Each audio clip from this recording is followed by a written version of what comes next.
Hi there, I'm Andrea Koppel, and it's time for Coffee, the podcast where you get to hear firsthand what the jobs and careers that interest you the most are really like.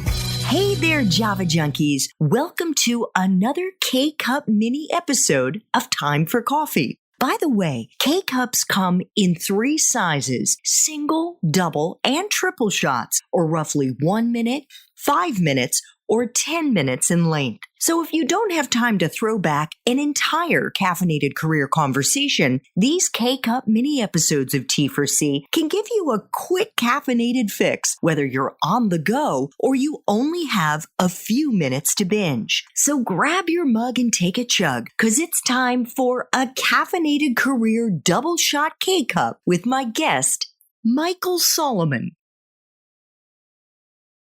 In your book, Michael, which I did read yesterday and found a number of things that were super interesting, you talk about how a 10Xer is equal parts high EQ, which is emotional intelligence, like curiosity, the ability to kind of suss out the mood of a room and a group and anticipate and things like that, and high IQ.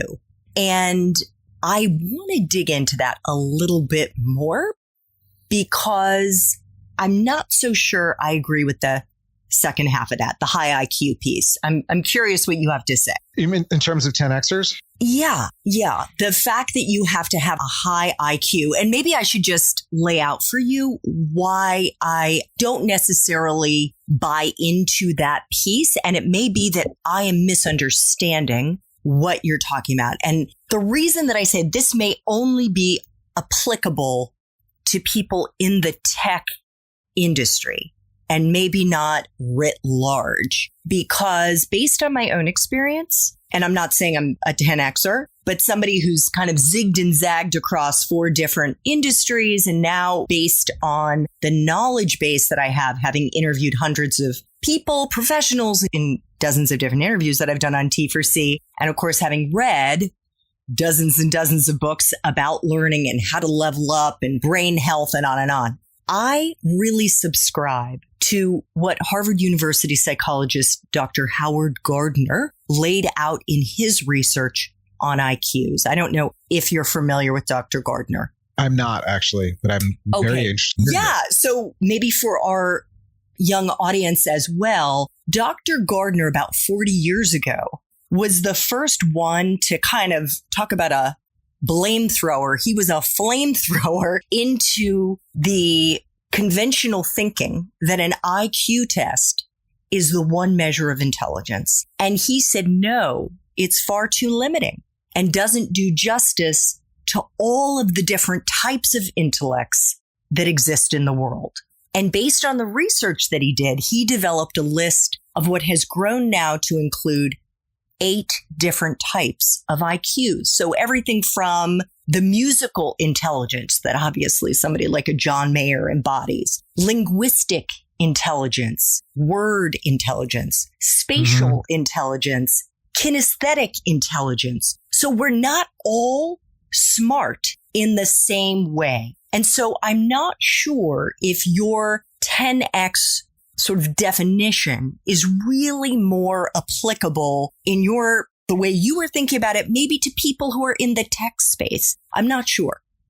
You know what? Well, you've touched on the first thing that I would change, like literally the first thing I would change in the book if I were doing it again. So we use the term IQ here and EQ, not in the measurement of a test, but in intelligence. Like what we mean is you need to have a high level of intelligence. What kind of intelligence we weren't trying to prescribe. So when we used high IQ, we should have said high intelligence rather than IQ, because IQ sounds like a score. And that's not what I was getting at. But I think that to be 10X, and sort of I stand by the concept, even if I might have changed the words, you do need to have, at the very least, high emotional intelligence, because I don't think you can succeed at almost anything really without some level of that. And some other level of intelligence, of meaningful intelligence, that it doesn't have to be measured on an IQ test. But I think this is true. To be the best performer in any industry,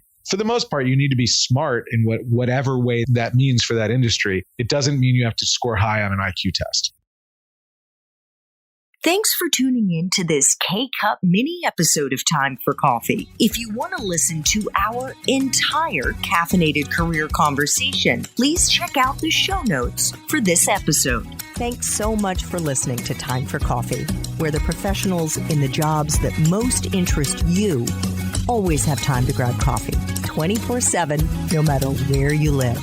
I have one quick favor to ask you. Remember to rate, review, and subscribe to Time for Coffee. Thanks so much.